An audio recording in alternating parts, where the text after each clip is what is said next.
So we had a little preamble before, didn't we? A little pre-match chat. We did, to see if we were match fit. Yeah, absolutely. Exactly. I mean, following that, Joel, that was amazing. That was really fantastic. It's all downhill from that, well, for the next half hour anyway. I should have mentioned, by the way, that as Francis said, Joel is in a fantastic Cardiff band called Tibet, and Owens in an even better, no, I'm only joking, Joel, in a fantastic band from Earth called the Moonbirds, and both are incredible live bands, so if you get a chance to check them out, please do. And it's at official Tibet on Twitter, got above and beyond the Call of Duty here, Joel, and at the Moonbirds on Twitter for Owens, so check them out, they're both incredible bands. So Nick, it's a difficult. When I was asked to do this, I have to say, I thought, Christ, where do you begin? You know, this guy's legacy is so immense. So why don't we qualify it starting from your own personal perspective? Let's make it all about me. for 5 minutes at least, to qualify it. Growing up on the mean streets of Nottingham, when you were younger. Alongside our tracks in Nottingham. Yeah, that's right. Well, yeah, I mean, it may not look like it now, but I was just that tiny bit too young to be there for the famous Starman on Top of the Pops. I was alive, but I was only about 4 years old or something. So I kind of missed that. The first Bowie thing that actually I think hit my radar, oddly enough, was Rebel Rebel, the song we just heard. That's the first time I can remember, you know, hearing him on the radio, and I think I don't remember seeing him on the TV doing it particularly or anything like that, but I do remember hearing that song and hearing, you know, she's not sure if you're a boy or a girl, and thinking, I mean, I was only about 6 years old or something, so, you know, it was quite interesting because it was just an unusual sort of pop song. It wasn't the usual kind of stuff, you know, but so I was kind of aware of him there, but maybe thought he was a slightly strange and slightly scary person, but I was only 6. But a few years later, I do know, it is my proud boast that the very first single that I went out and bought with my own pocket money was Sound and Vision, which was beginning of '77 that came out. I'd love to say that means that I was a child of incredible taste and discernment from an early age, but I think the second single that I went and bought with my pocket money was Yes Sir, I Can Boogie by Baccarat. Not that there's anything wrong with that single, great, good old classic fantastic stuff. But yeah, Sound and Vision was an early hit in the Pegg household, and from then on I kind of was always aware of him. I didn't go totally hardcore and get massively into all the old stuff and start collecting obscure bootlegs and stuff until I was a student in the 80s, but I was, you know, from Sound and Vision on, I was kind of always aware that he was there. And when it came to something like Boys Keep Swinging, which again was a couple of years later, that was '79, by which time, again, the whole life story here, sorry about this, by which time I was about 11 or 12 or something like that, but I do remember seeing the Boys Keep Swinging video, and that actually being quite an important thing for me. I didn't process this information at the age of 11. I didn't sort of sit down and go, now, what are the implications of the Boys Keep Swinging video? But for an 11-year-old boy who already knew that he wasn't the same as all the other 11-year-old boys at school, seeing that video, partly because it's a song that, you know, casually and ironically torpedoes gender stereotypes all the way through in its lyrics, but also, of course, because in the video, famously, it has, you know, the 3 backing singers are Bowie in drag. And, you know, at the end of the video, they come forward one by one and do the classic sort of drag act finale thing of ripping their wigs off and smearing their lipstick. And yeah, I think it, you know, it sent out a message to a lot of people, this 11-year-old boy included, that, you know, it was cool to be whoever you were, and that you could become whoever you wanted to be as well. And, you know, this is the sort of stuff that Bowie just casually, well, I'm sure from his point of view it wasn't casual, he worked very hard at it, but, you know, he threw this stuff out, and he never, you know, it's great that he didn't explain it. He didn't say, now then everybody, let me explain this video to you. He didn't do that, and that's brilliant. He let us bring our own interpretation to it, and our own take to it. Yeah. How important was it for you trying to find your own way?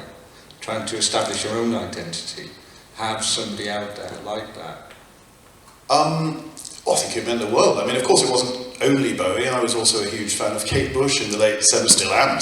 Gosh, who saw that? Did anyone see the show? The Kate Bush show? That was amazing. I was lucky enough to go and see that. Gosh, that was incredible. So yeah, she was a big thing as well. And again, you know,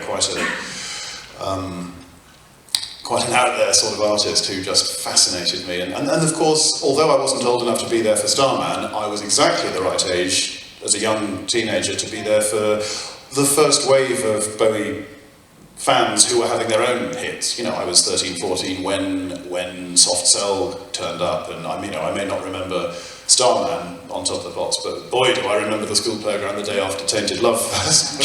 You know, wow. There's some heated discussions there.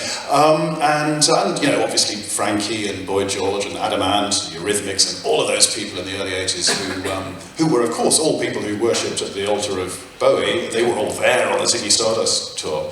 I actually, you know, it was a great big name drop, but I was actually in a meeting with Mark Almond just a few days ago talking about something that we're doing in a couple of months' time in London. And he told me, which I hadn't heard before actually, that he was at the age of 14 or 15 or so, he went to see the Ziggy Stardust tour in 1972 at the Liverpool Empire, was it? I ought to know this, I wrote the book. I wrote it all down so I didn't have to remember it anymore.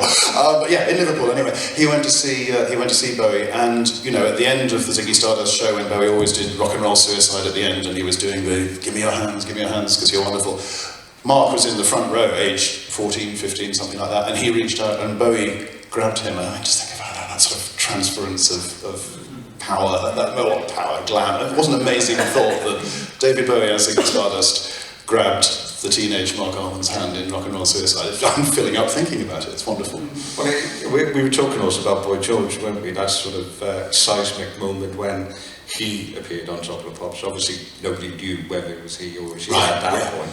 But I would quote in these copious notes here somewhere about Boy George seeing Ziggy Stardust at Hammersmith Odeon and going through a similar transference that obviously Mark Almond did at the same time, and then obviously 20 years later, 15, 20 years later, whatever it was. That's right, yeah. There's a similar effect happening, but obviously, you know, for a certain age group who were too young for Bowie at that time, and Ziggy, you know, the frame of reference is the 80s and New Romantic, but going back to Ziggy, and in fact the 60s, because we were talking, weren't we, about how Bowie arrived at Ziggy, that it wasn't an overnight thing as such. It was an assimilation of lots of influences. Absolutely, it was an assimilation of a huge number of influences. I mean, you look at Bowie's career throughout the 60s, you know, before he'd had any commercial success, and he was, you know, just fascinated in everything, and he was hopping from one idea to another,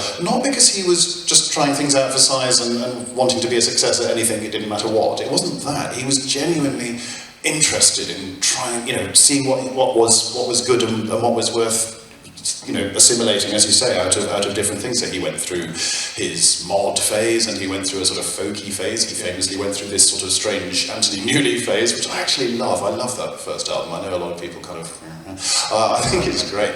But all of these things, and of course he met Lindsay Kemp and was taught movement and mime by him, and went and did a mime show with him. And all of these things gradually amalgamated, and all sorts of influences from cinema. He was heavily into German expressionist cinema.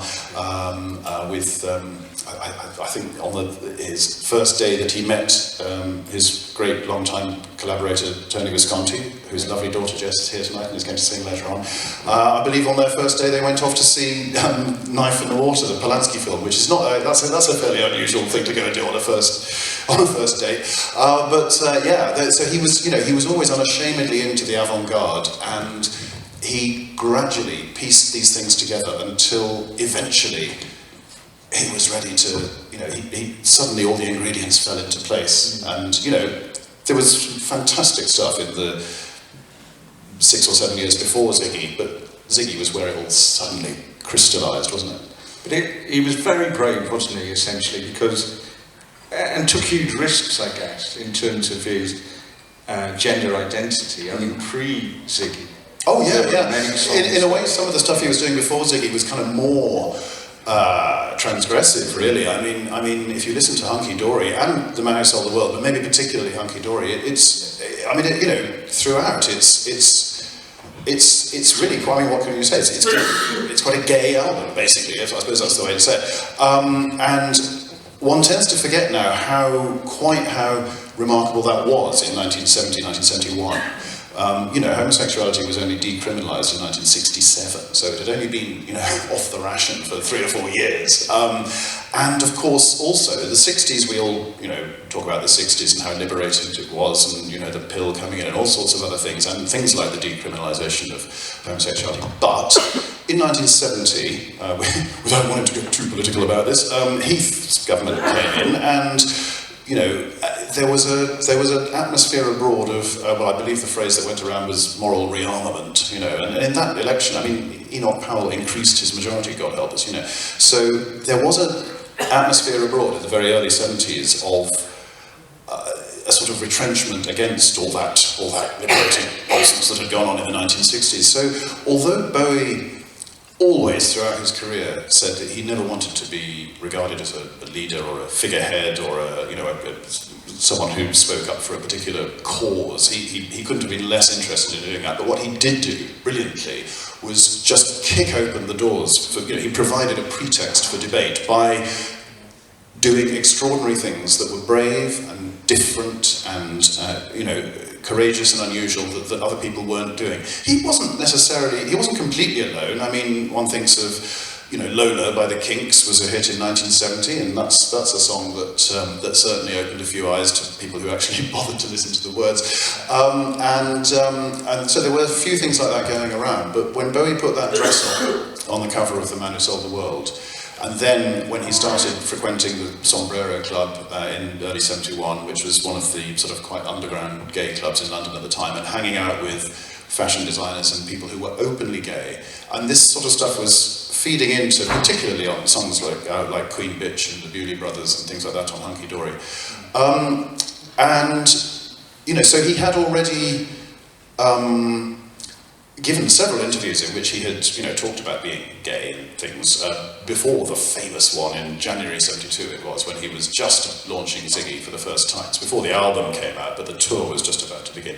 And he gave this interview in Melody Maker, and that was the one that got the famous headline, and suddenly it was all, "I'm gay," says Bowie, and everyone was shock horror up in arms. And it was, it was a fascinating moment. We tend to forget that was really, there wasn't anyone, he wasn't following on from anyone. He was the first person who had done this. Until that moment, gay men, particularly in Britain, were, the preserve of limp-wristed shop assistants in mediocre sitcoms, David Bowie was the first person who rubbed the noses of the establishment in the idea that gay people could be young and successful and attractive and funky and cutting edge, and that kids would like them. He was the first sort of supposedly gay person who was marketed to both boys and girls as someone that you would pin up in your bedroom. And this was shocking stuff to a lot of people. People were really, really shocked. Of course, the interesting thing is, without wanting to sort of puncture any balloons, we all know perfectly well that one thing that David Bowie wasn't was gay, really. You only have to look at the anecdotal evidence to know that, the Ziggy Stardust years were a period of energetic heterosexuality at every available opportunity. But that doesn't matter. It doesn't matter. It's the choice of what David Bowie wanted to do in bed is spectacularly irrelevant to the entire question, because he was standing up and doing something that nobody else was doing. And he's always, throughout his career, he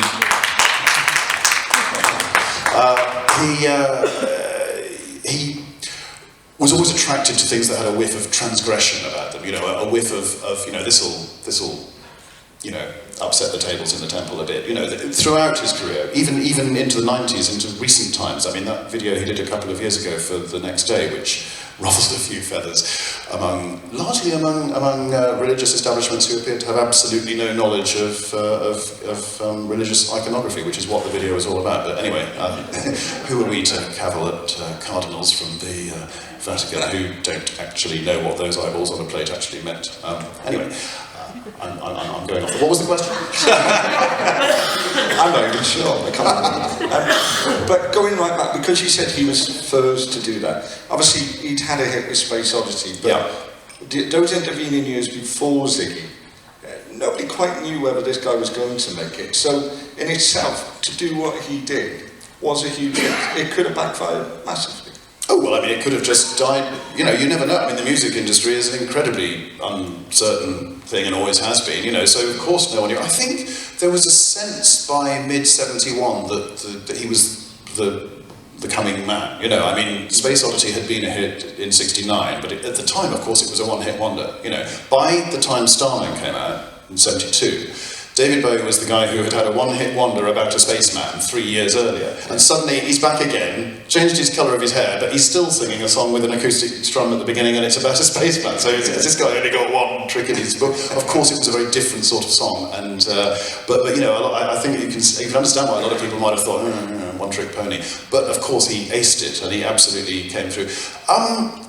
Yeah, I mean, it's interesting, isn't it? It's fascinating to imagine what might have happened in an alternative universe if The Laughing Gnome had been a massive hit, you know, in 1967. I mean, he'd have been delighted at the time, but it probably would have killed his career stone dead. Don't get me wrong, I quite like The Laughing Gnome. I think it's a nice, funny, witty, it's meant to be a silly song, and it is. And it's great.